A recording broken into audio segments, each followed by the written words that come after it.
Since 1894, the Noyes Home here in St. Joseph has provided shelter for children and resources for the community. Chelsea Howlett, the executive director of the Noyes Home, is tonight's special guest on Community Conversations with Charles Christian. Charles.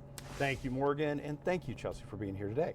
Absolutely, thank you. How long have you been with the Noyes Home, and how did you get there? Okay, well, I've worked for Noyes Home for 11 years, initially as program director, Right. and now as executive director. Okay. So I happen to know a little bit about the organization and happened to be working at the Albert Kemper when one of their board members approached me and said, "You just completed your graduate degree. Have you any interest in coming to work at Noyes Home?"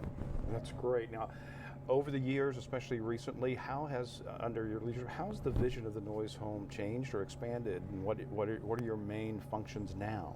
Well, when I first started working at Noyes Home, we served 6 to 18-year-olds, but the plan was for there to be expansion to include the 0 to 5 population. Okay. And they did their very first capital campaign that really was a huge undertaking. They had never really gone public and asked for any kind of major funding like they did back in 2011. Right. And they were able to meet and exceed their goals so that we could expand our services to ensure that the youngest kids in our community had a safe place to call home. And we've been doing that now. Gosh, it officially opened in 2012 and 2013 when we expanded our services. So it's been almost 10 years now that we've been doing this.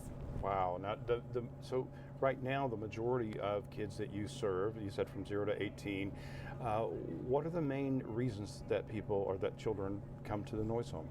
The majority of our kids are there because of homelessness or just not having a stable place to call home. They might be bouncing from family member to friend's house and just no real stability or continuity. Right. And so they're able to come to Noyes Home and have that safety to know that they're going to have a warm meal. They're going to have support for study hall and ensuring that they're getting their educational needs met while their families are able to focus upon getting employment, stabilizing if they're having some mental health or possibly some substance abuse issues, and really ensure that they have everything in place so that when their family comes back together, they're ready and they're going to be successful. Okay. Now, what's the average stay right now in the home, do you think? It's closer to 6 months now. It Okay. used to be closer to 3 months, and the pandemic definitely had an impact on that. It's taking people a little bit longer to get up on their feet. Right. We're also seeing a little bit older kids coming to us. Okay. Prior to the pandemic, our average age was almost always 7 to 8 years Wow. old, and we're starting to see more and more teenagers coming to us, Okay. and we're helping them then transition and launch into adulthood too. That's great. And how, I would assume most of the time these would be court appointed?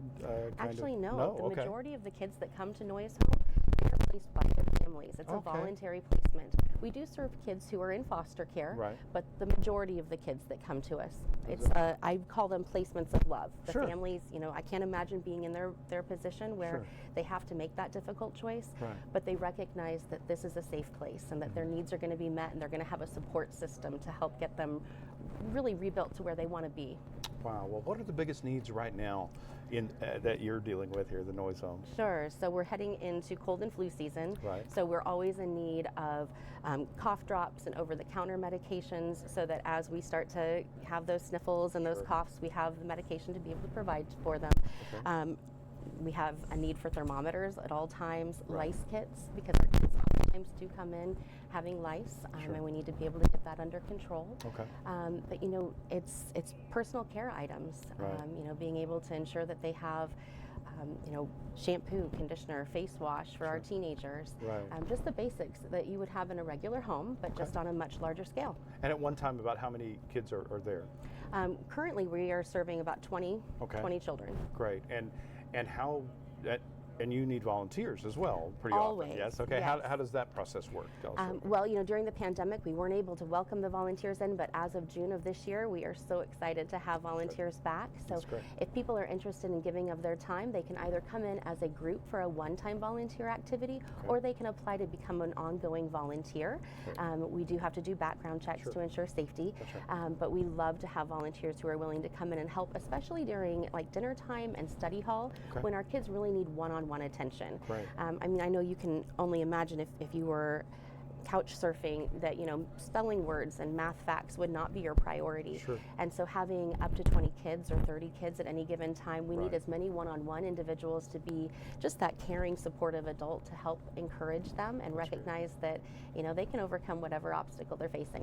Very good. And you have some big events coming up, at least 3 or 4 that I know of, but tell us about some of those real quick. So one of the projects that we've been working on over the summer is fundraising for a renovation of our playground, Okay. Our pre-K playground as well as our elementary playground, and we are so close. Okay. We have gotten almost all of the funds that we need. Okay. We're hoping to be able to put a sunshade structure over our pre-K playground because we've lost a lot of the older trees that were there due to storms and such. So if anyone is interested in helping, just get us up to that final dollar amount, we'd love, absolutely appreciate that.